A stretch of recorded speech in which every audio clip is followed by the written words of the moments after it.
Hey Jen, great to have you here. One thing that I'd love to first get from you is a bit of your background and the reason why we're here. And that is COVID has been an inflection point. Demand spiked, studios scaled up really quickly. Then it normalized on the demand side, but cost has had to adjust as a result. And it's something we're seeing obviously across the industry. And that's what I'd love to dig into because you've seen it from every seat. 38 studios, Microsoft, and now you're doing something a bit different with Dragon Snack. So I'd love a little bit of a background about yourself and help me answer that question if that's possible. Yeah, of course. I'm happy to be here. I got my start in the games industry as a playtester many, many years ago when I worked for a company called Microprose, which is best known for Civilization and for the flight sims. I was lead tester on Civ 2, and I joke that it has all gone downhill from there. But it was a really great experience for someone who's very young and very new to the industry to learn a lot about not just how games are developed, but how they're developed well. After that, I went to AOL in the very early days of online gaming. I spent time at Comcast, 38 Studios, ran the IGDA and the IGDA Foundation for a while, went to AWS and ran worldwide biz dev for small and mid-sized game studios. And then most recently was at Xbox, where my team led the largest third-party partnerships and where I co-led next-gen content strategy.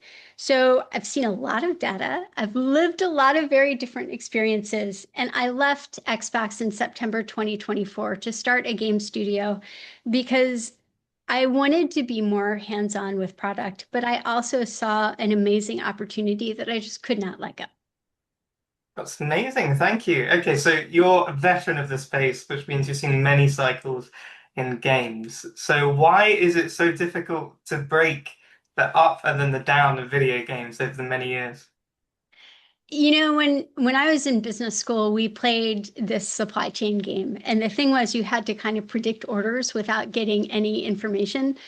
And you would swing wildly from one extreme to another. And I feel like that is very much what's happening in the games industry and what has consistently happened, where when things are good, you swing wildly to overproduction, to overinvestment. And then when things are bad, you swing wildly in the other direction, where people are reacting almost in panic, particularly now with AI kind of exacerbating everything, exaggerating everything.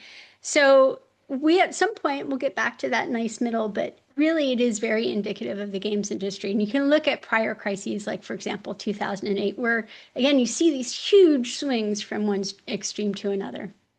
So is it something to do with maybe, for example, COVID? Everyone was very happy at that point. There was a lot of people who felt the industry got recognition as well for the first time. Not being, I think I've heard you in the past say it's not teenage boys who plays video games, right? Exactly. So is it the leadership tenure that maybe is new at every cycle that maybe they haven't lived through a past cycle of games to see whether or not it's possible to actually get sustainable throughout the peaks and the troughs? Or is it just there's something so different every time that you have to ride the wave to get through? I think first, certainly things are different every time. Obviously we hadn't gone through a global pandemic before. And those of us who work in the industry and who are gamers, we understand that games are a fantastic tool for connecting people socially. But if you are on the outside, if you're someone who doesn't play games, which is becoming increasingly rare, thank goodness, it's easy to be surprised by how games can build that bridge and that connection. All of that said, I think one of the problems is that we are an industry with a lot of public companies. We are an industry that ends up being motivated by profit. And we haven't, I think, as a society, talked as much as we should have about sustainable businesses. And again, you see this kind of with the AI, what's going on with AI, where it's really almost a circular economy, where you have the people who want to sell stuff to AI companies investing in AI companies so they can buy things.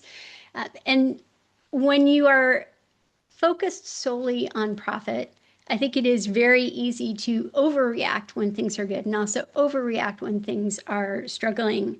I think with many of the leaders in the games industry, again, particularly in public companies, like they've been through this, right? Like you look at Andrew Wilson, you look at Strauss Zelnick, they've been through this. Uh, but it is very difficult to avoid that overreaction when you have shareholders who are saying, hey, why isn't your stock price up? What's going on with this?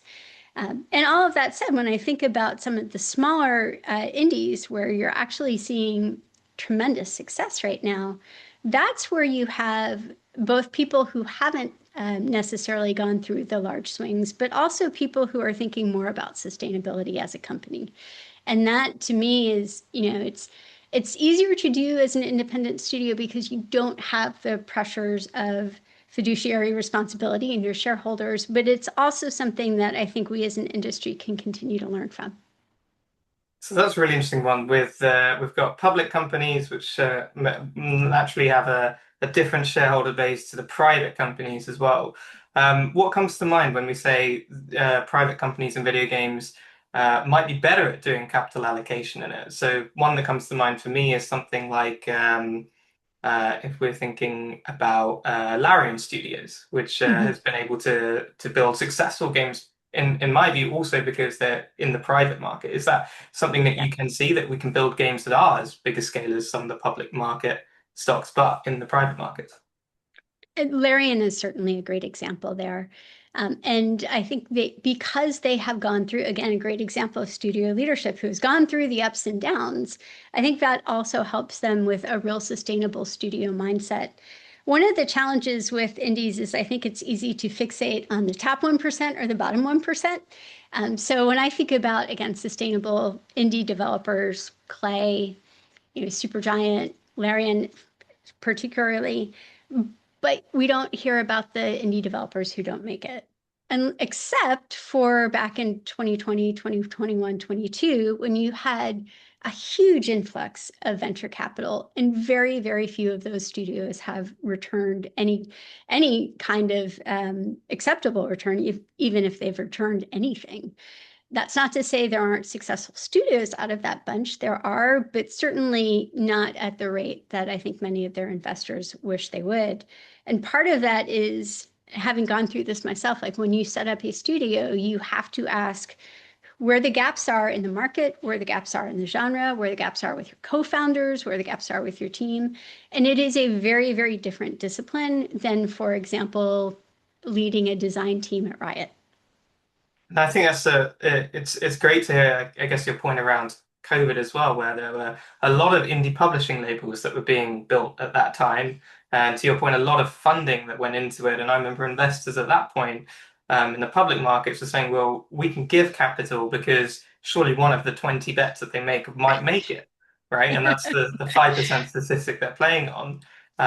Do you think that's true? And how do you think maybe today's environment might be different, particularly with your studio? Yeah. Uh, Certainly, you've seen VCs pull back in a tremendous way in terms of equity investment. And while they see the opportunity in games, more and more are moving to completion funding. Um, that is not necessarily a bad model. If I were an LP, I would probably feel more comfortable with completion funding than with equity investment.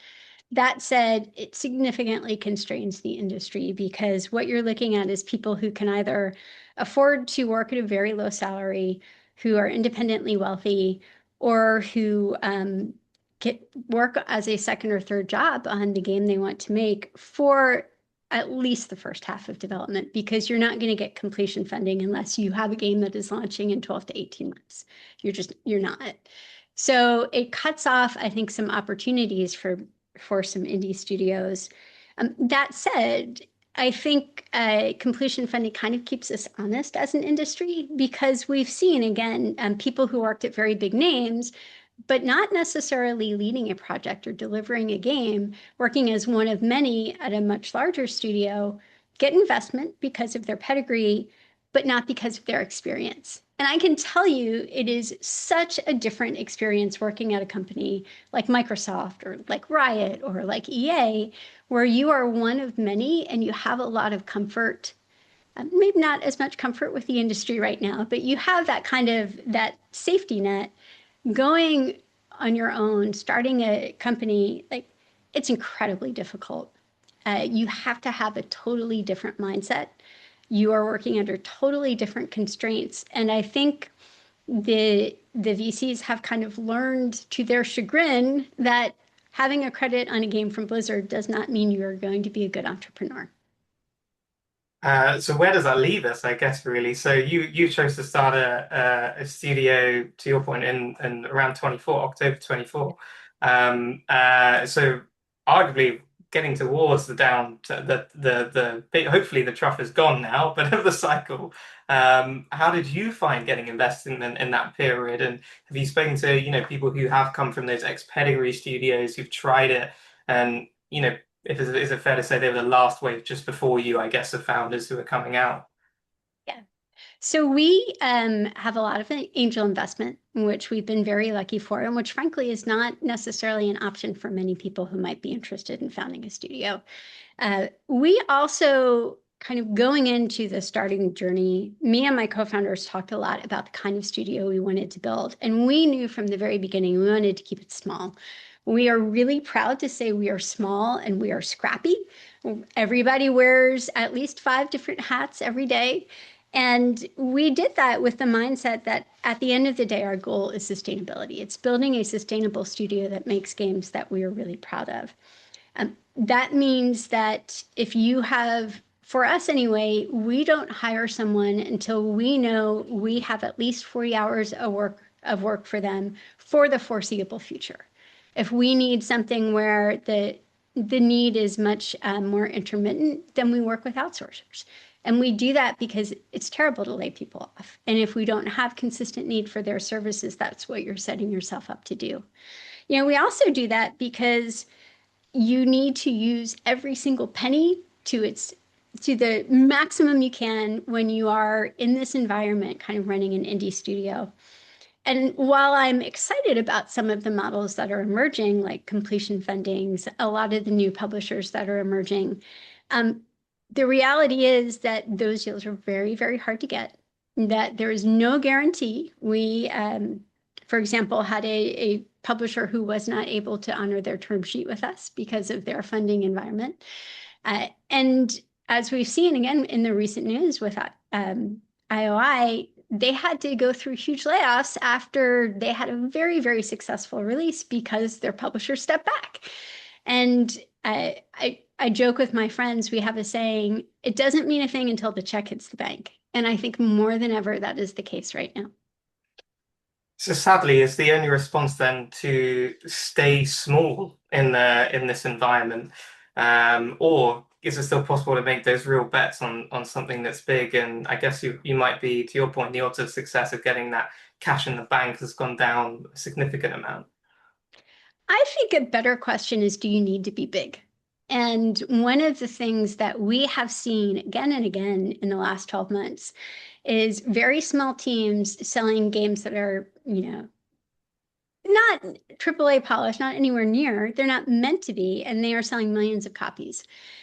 So depending on the experience you want to create, I think staying small is viable, especially if you have kind of personal runway where you don't need to collect a salary for 6 months or 12 months.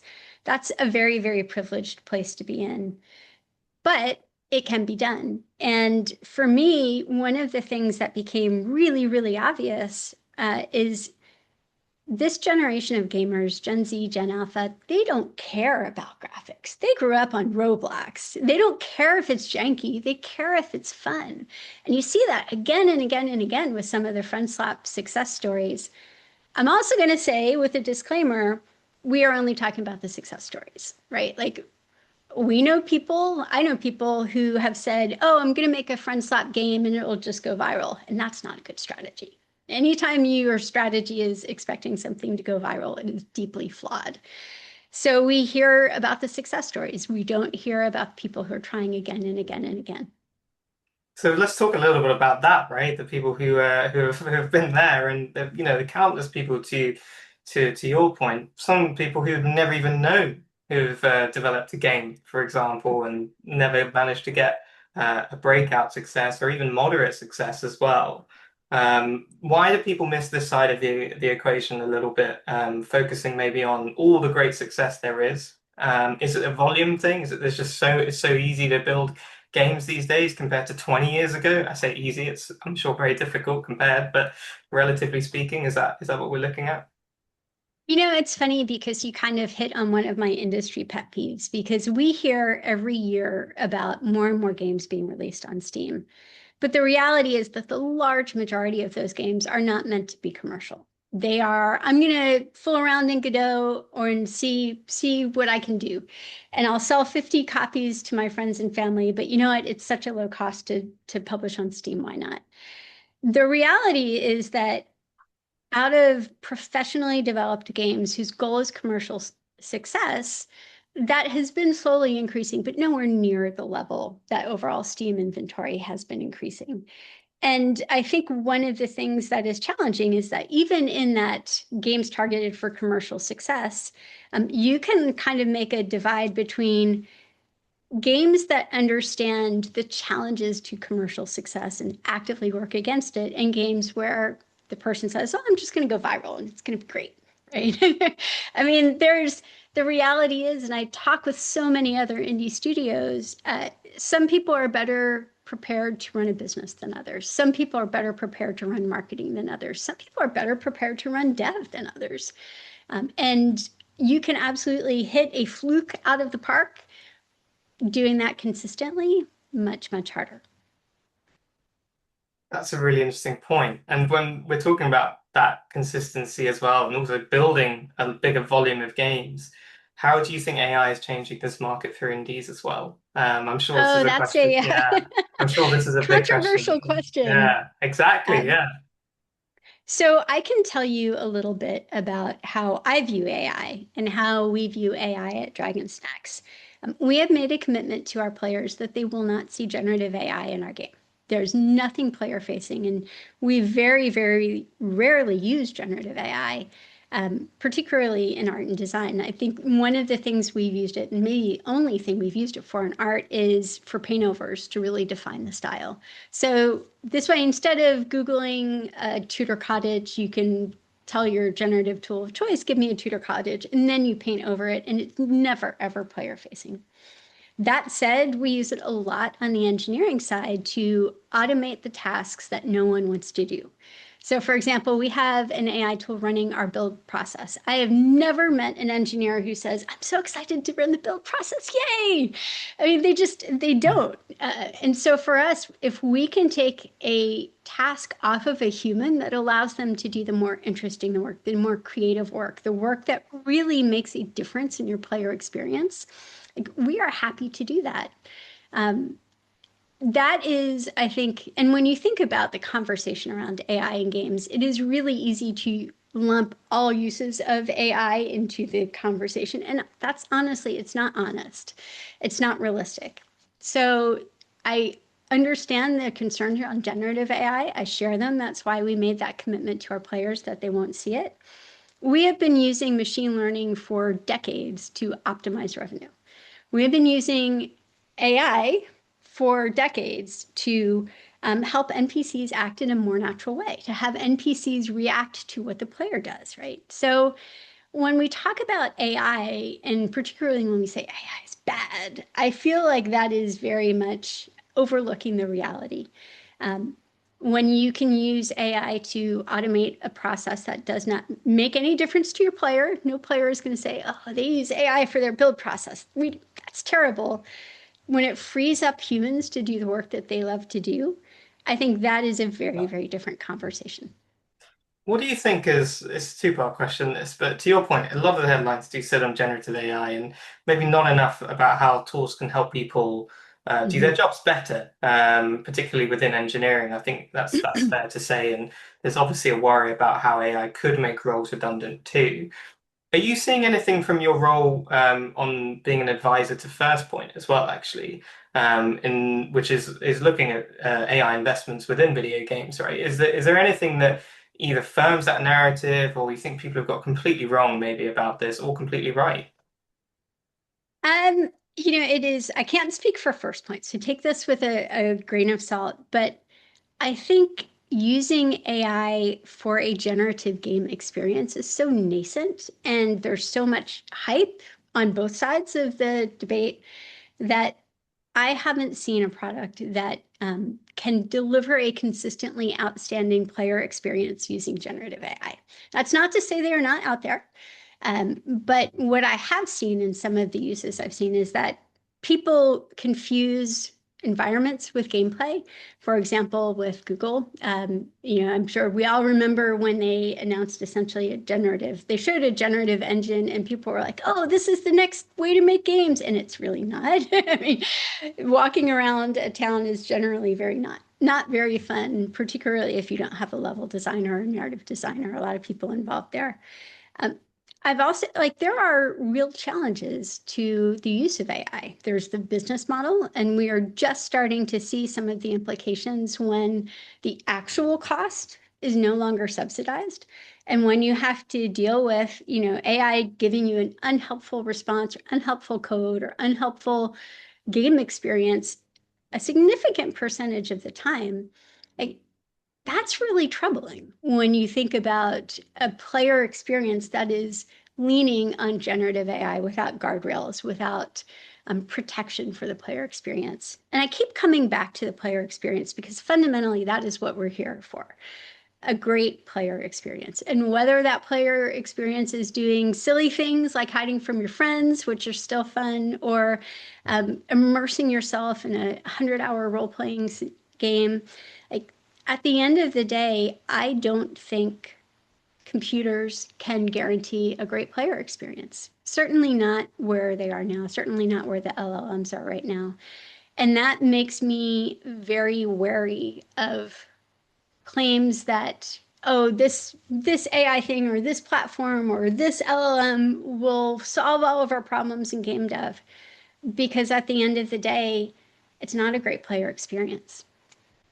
And when linking this back to maybe Dragon Snacks as well, you've got quite a small team. You said very efficient, lean, and utilizing, I'm guessing, some of these tools without your development process. Have you noticed two things? One, to your point, you're offloading all of these boring tasks. What are you then doing with that time as well? Is it more time to be creative, focus on the player experience, as you mentioned as well? Is that typically what you've found, or maybe it's a lot of trying to get things to work properly within AI, or maybe thinking about other areas like trust and safety that, Yep. how do we put guardrails on it? So actually the quote savings people talk about isn't really there. It's more about Right. how we're then building other tools to help keep these in check.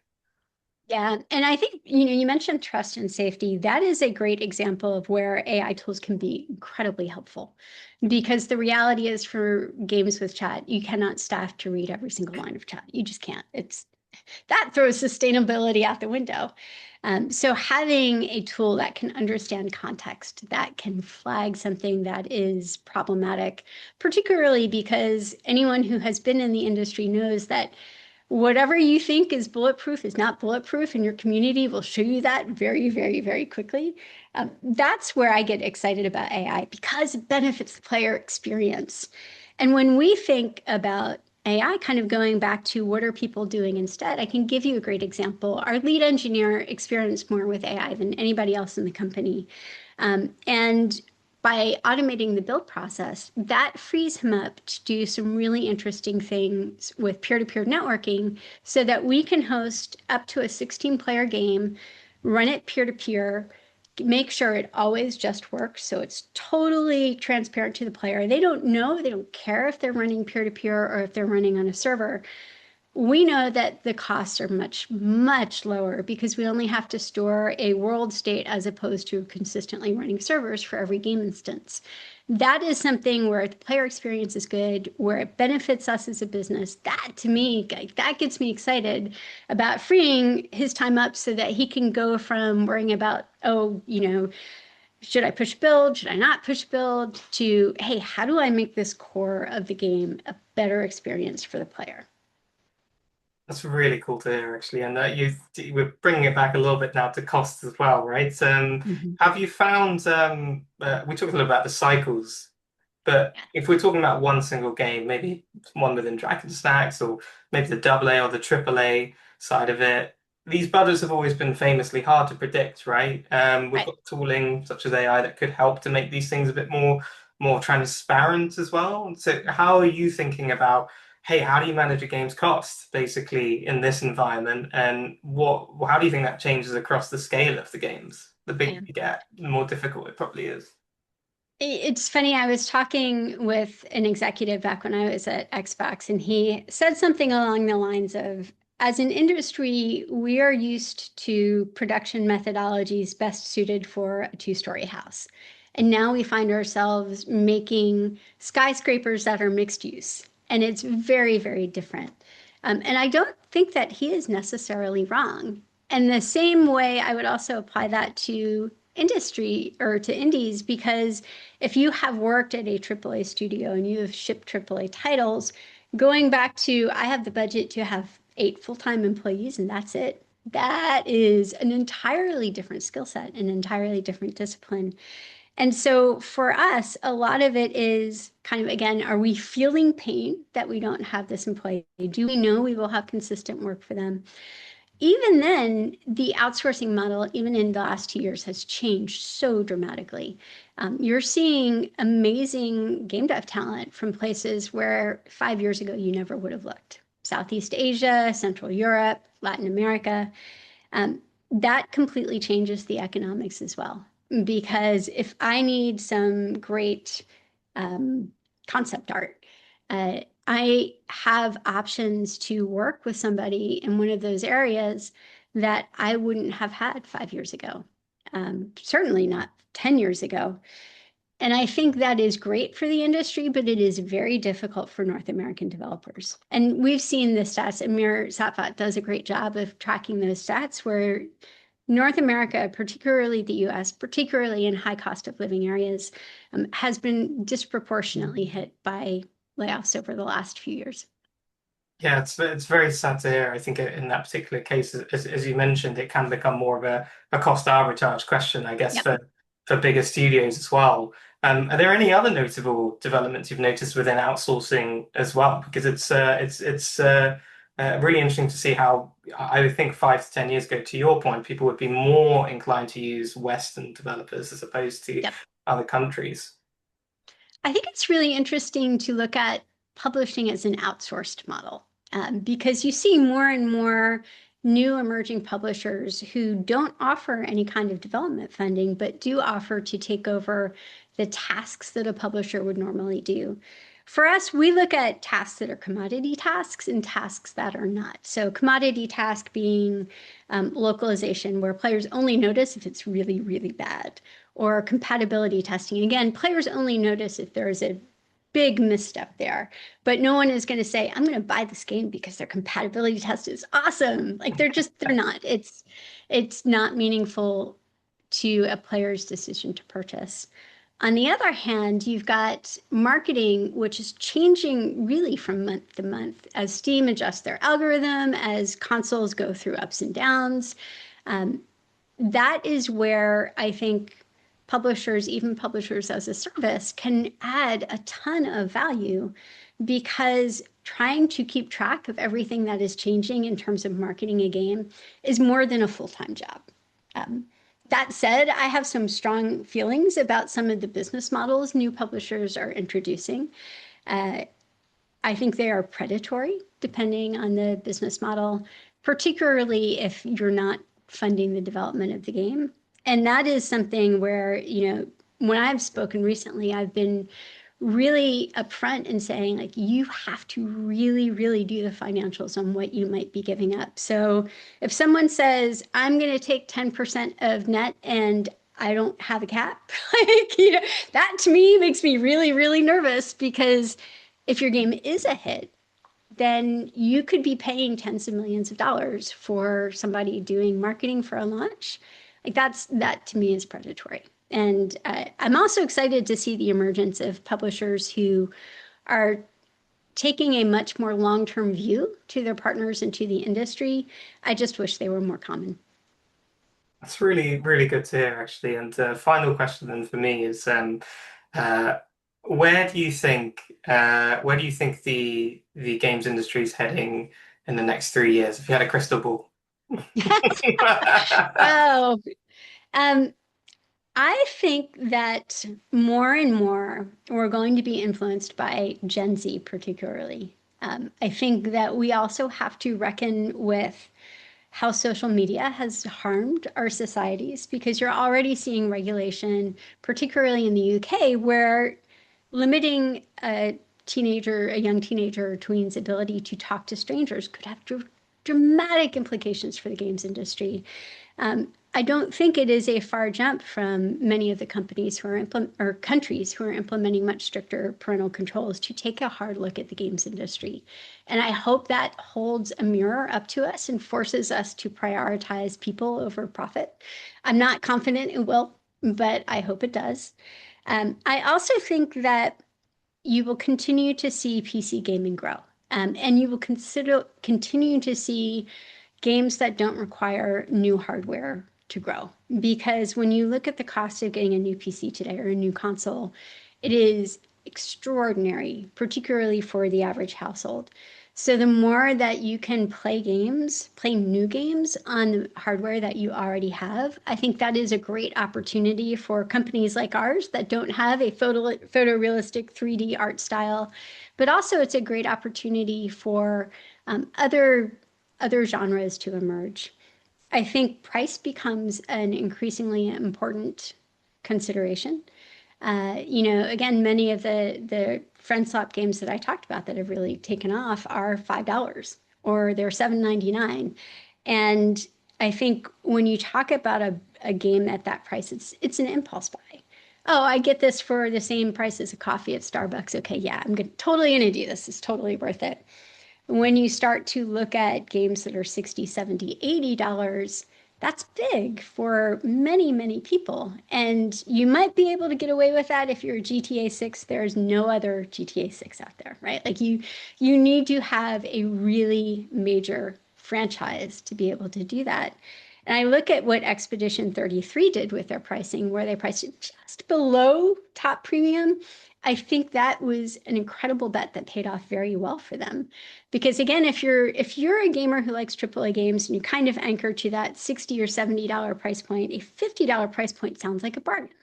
And then you play a game that is extraordinary and incredibly well done. I think you become more forgiving of some of the bugs and some of the problems, right? Like collision detection wasn't always on point, but you're okay with that because I only spent $50 on this. And this is an amazing, amazing experience. Wow, and I think to your point as well, this kind of rounds up as well with hardware prices going up as well. People aren't upgrading lower fidelity graphics that you mentioned towards the beginning. It just reinforces the equation for the player, right? You know, these Yep. experiences are going to become more important to the ecosystem too.